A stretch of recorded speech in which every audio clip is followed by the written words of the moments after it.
guys, it's Vex. Welcome to another video. We are going to be talking about my 2024 reading year, how many books I read, which book was my favorite from each month, stats, what genres I read most of, how many series I'm in the middle of, and kind of where I'm starting with 2025, where I ended 2024, stuff like that. Also, I will be talking about my reading goals for 2025. So yeah, without further ado, I think I might start with, I guess, kind of general stats.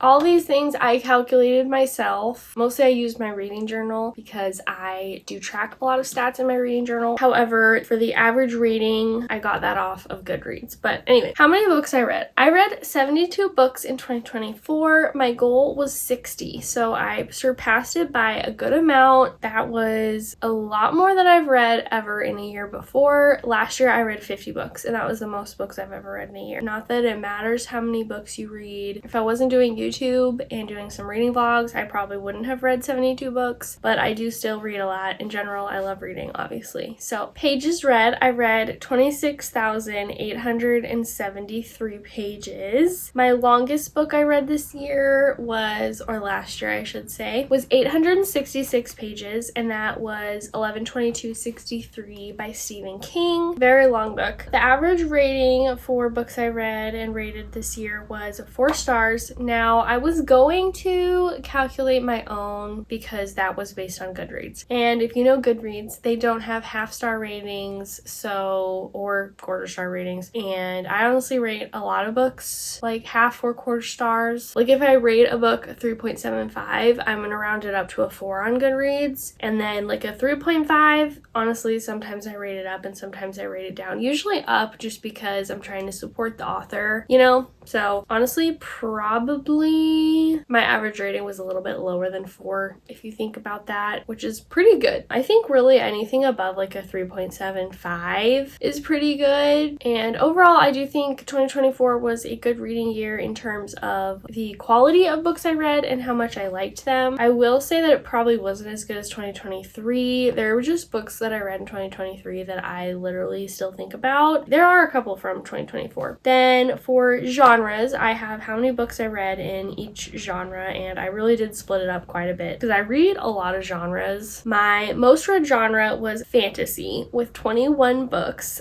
That's a lot. I wasn't expecting it to be so much. I don't know why. I do love fantasy, but I specifically separate fantasy and romantasy because, I don't know, some fantasy books don't have romance. Some are like 80% fantasy, 20% romance, so therefore I would rate it into, or I would put it into my fantasy category versus romantasy. I don't know. It's kind of confusing, but I just felt like not having a romantasy grouping wasn't right because then I'd have to decide if I wanted to rate it into fantasy or romance, you know? So anyway, I thought romantasy would be my most read genre, but no, fantasy with 21 books. Then my second most was romantasy with 12. Then romance with 11. I was kind of surprised about that, but I guess I read more romance this year than I thought I would. Then I read 8 mysteries and 8 fiction books, so that was tied. Then I read 5 thriller books. Honestly, mystery and thriller, again, I separate them because some mystery books aren't thrillers and some thriller books aren't mysteries. I know that a lot of times books get meshed together as mystery thriller, but sometimes that's just not the case, so I specifically separate it. Then I read 4 horror books. I read 2 Stephen King books, which were horror, and then I read Dracula and Frankenstein. That's why I read so many horror books. Normally I wouldn't, but I do love Stephen King. And I read 2 sci-fi books and 1 non-fiction book. So in 2024, at the beginning of the year, I made a 24 books I want to read in 2024 list, video, all the things, and I ended up reading only 16 books out of that 24. Not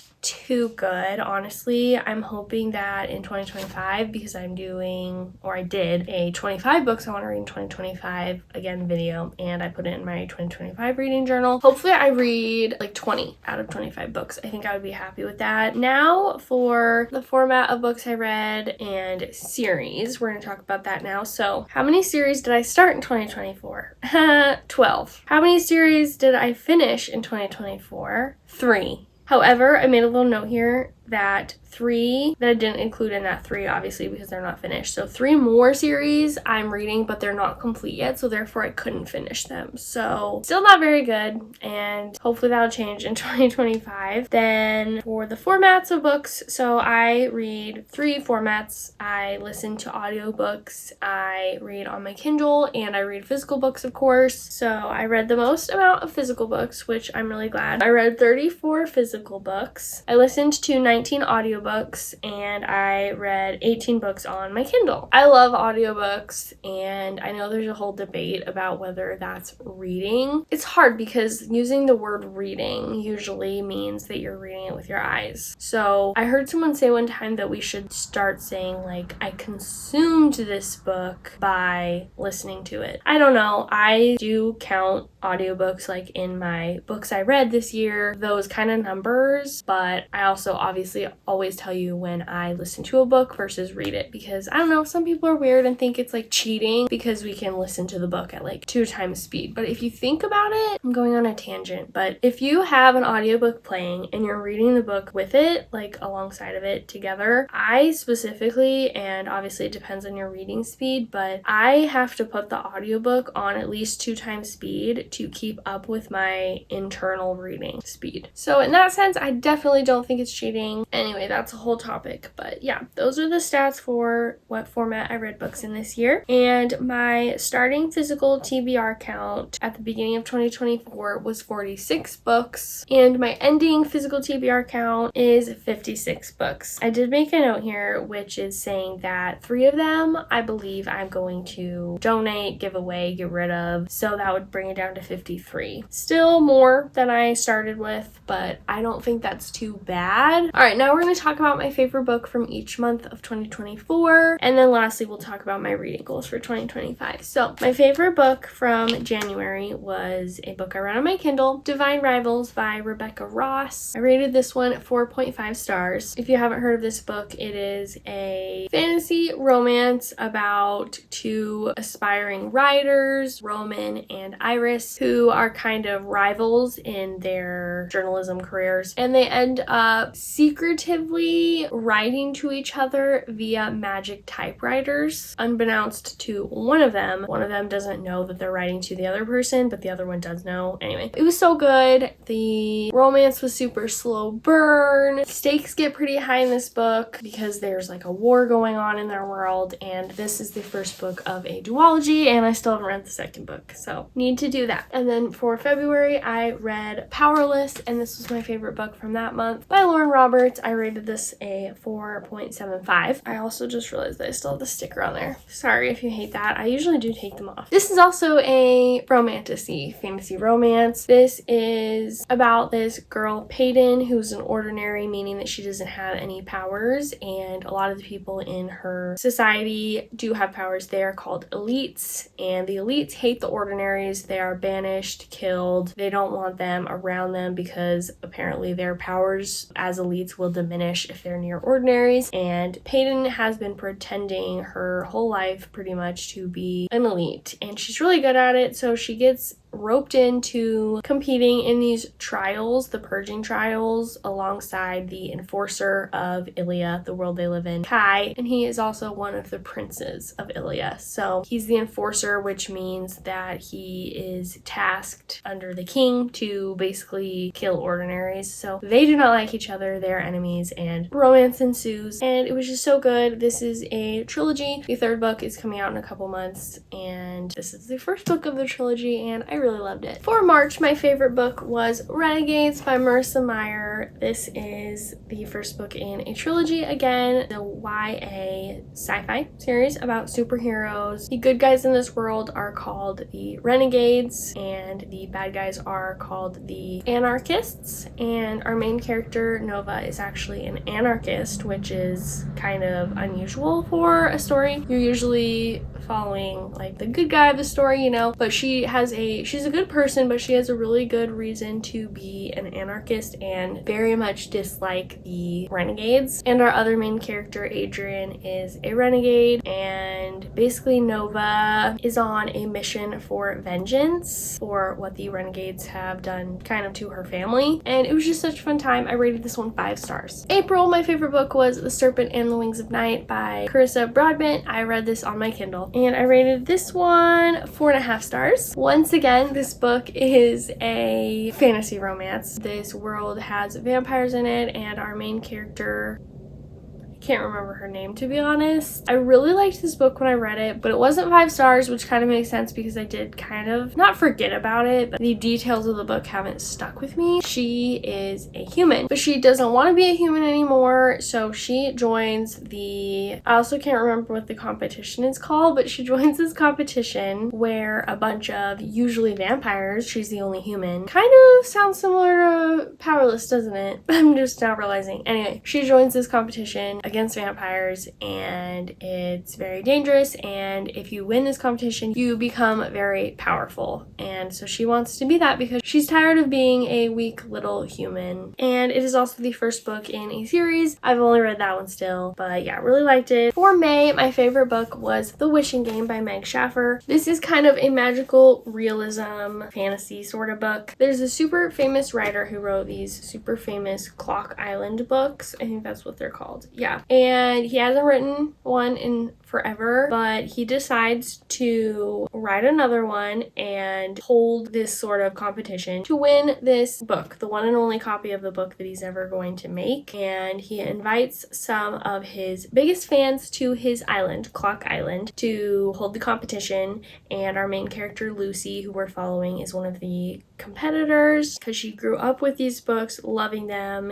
and she really needs money because she's trying to adopt this little boy. What's his name again? Christopher. He's an orphan and he's so cute in this book, and she knows that if she gets this book she can like sell it and make a lot of money and finally be able to adopt Christopher. So it's a really cute story, cute premise, and it's very magical. Clock Island. I rated it 5 stars and I loved it. I do probably think I would lower my rating a little bit, but I still loved it and it was still my favorite book of May. June, I read a very exciting book, and that was The Fellowship of the Ring by J.R.R. Tolkien. I still haven't read any more of this series, the last 2 books, but I did just finish The Hobbit. Very excited about that. That is like the prequel to these books, by the way, if you don't know. These are epic fantasy adventure books about hobbits who they're like short, little, hairy people, sort of. They're not the human race in this world, but they're, you know, similar to humans, I would say. And this story follows our main hobbit, Frodo Baggins, who finds himself on this crazy adventure journey to destroy this like all-powerful ring that the evil Sauron wants back, because with it he can basically control the world and make it all evil. And in order to stop Sauron from doing that and getting the ring back, Frodo has to destroy the ring. And he's just joined by wizards, elves, dwarves, humans on this adventure. They make up the Fellowship of the Ring. They are all helping Frodo take the ring to Mordor, which is where he has to destroy it. So, such a good book. I don't even think I have to say that, but I rated this 5 stars. Probably one of my favorite books of the year. It is just so epic, and I'm so glad I finally read it, and I really do want to finish the series in 2025. In July, my favorite book I read was Ignite Me by Tahereh Mafi. I even tabbed this a teensy bit, if you can tell.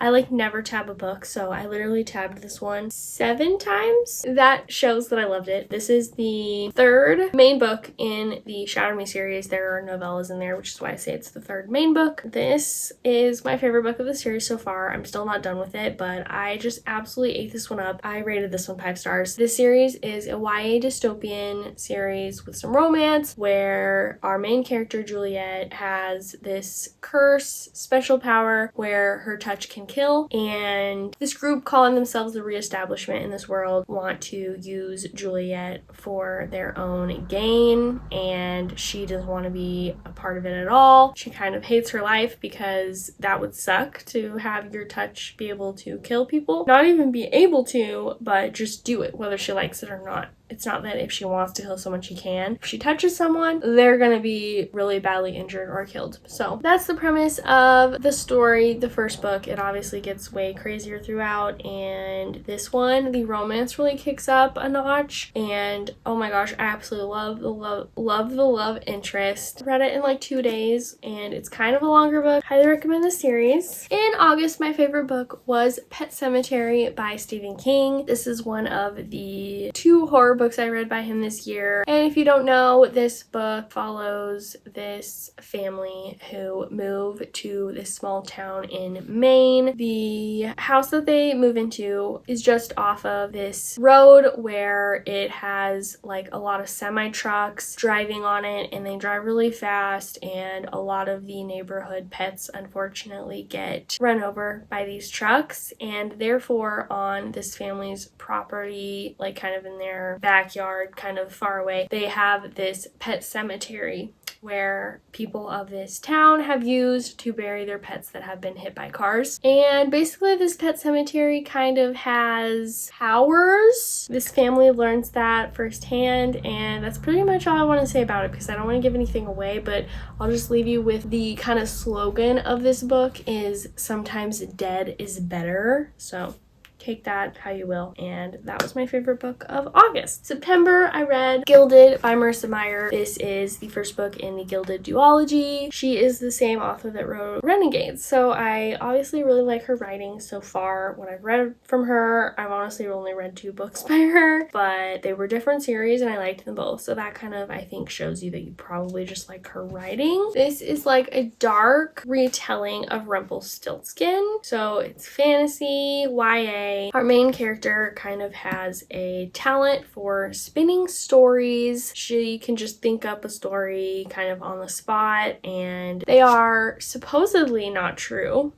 But she one day comes across the powerful and dark Earl King, and kind of in order to save her life, she has to spin a story and tell him a lie that she can spin straw into gold. And he takes an interest in her and kind of takes her to his castle, his like haunted castle, to spin straw into gold. She ends up meeting this, or kind of summoning without trying, this boy, and he agrees to help her for a price. Yeah, I honestly liked it. I would say more than I expected. I rated this one 4 stars, so it is one of my lower rated books that ended up being my favorite of the month. I had a couple 4-star reads this month, I remember, but I think this one was my favorite, and it is a duology, and I haven't read the second book yet, but I really want to. It's really good to read in the fall because it has like undead hunters, ghouls, creepy ravens, and the just whole vibe is kind of like dark, but also not like scary. Like it's still YA. But yeah, I really liked this one. Highly recommend. I don't hear it talked about like at all. November, I don't have this book with me physically because I'm loaning it out to my sister, the whole series, and that was Morning Star by Pierce Brown. This is the 3rd book in the Red Rising saga. I don't really have words for this book. I just loved it so much. Again, it was probably my favorite books of the year. This is a sci-fi series. The first book follows our main character Darrow, who is 16 in the first book, and he is a red in this caste system where reds are at the very bottom and golds are at the very top, and him and the other reds are basically miners on Mars, so they are like under the surface of Mars. They like never get to see the sky, the sun, anything, because they are under the impression that the surface of Mars is uninhabitable. So basically their job as miners is to like make the surface of Mars habitable for future generations. So they do all this hard physical labor of mining to, you know, hopefully make their kids, their kids' kids be able to live a better life than them. But Darrow finds out that it's all a lie and that Mars is actually been inhabited, the surface of Mars, by the Golds. And he just feels, you know, like they've been taken advantage of, and so he basically goes on this journey to infiltrate the Golds. So he goes through this like big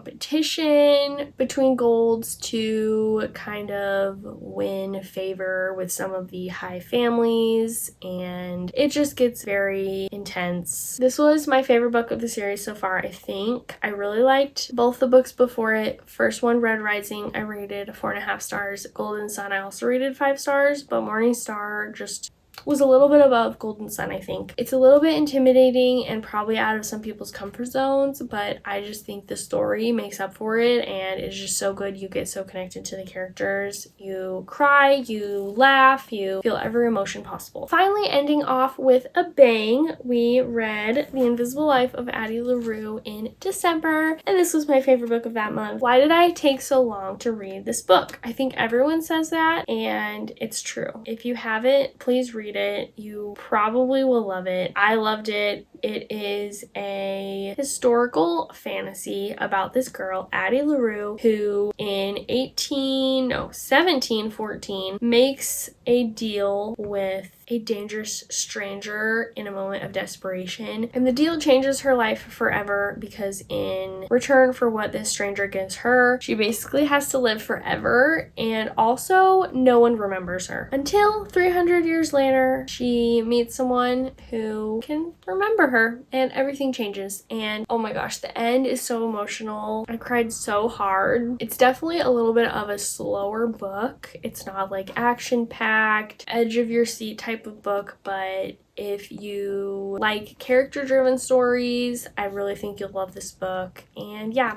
I think everyone should read this book, and I really am excited to read more books by this author, B.E. Schwab. Okay, of course that took way longer than I thought. I've been talking for a while now, but lastly, we're going to talk about my reading goals for 2025. I wrote down 7, and I'm surprised I came up with that many, but I kept thinking of more as I was writing this list. So first, I want to get my physical TBR down to 40 books. As I said, it's like around 56 books right now. I think that's doable, but also a challenge, which is perfect for a goal. You don't want to make your goals too hard to accomplish, because then you won't accomplish them and then you'll feel like you failed. So I thought that was a good number, and if there is a book I want to read that I don't own, I want to try to be better about reading it on my Kindle if it's on Kindle Unlimited, because I still want to save money, or borrowing it from my library, which takes me to another goal. I want to borrow at least 5 physical books from my library. I was contemplating whether to do 5 or 10, but considering I only borrowed 1 physical book from my library in 2024, I think 5 is a decent number. I would like to do more than that, but again, I want to make it doable, so I went with 5, and I just want to use my library more because I just think they're an amazing thing if you are a book lover. Third one is I want to get the series I'm in the middle of down to 10. I don't know if I wrote anywhere. No, I only wrote down how many series I started and how many I finished, so I can't remember how many I'm in the middle of. It's probably around 20. Again, I think 10's a good number, but I'm also probably going to be starting new series in 2025, obviously. I have quite a few books on my TBR cart that are the first book in a series that I'm really excited to read, so I am going to try to finish a couple series off before maybe I start any more.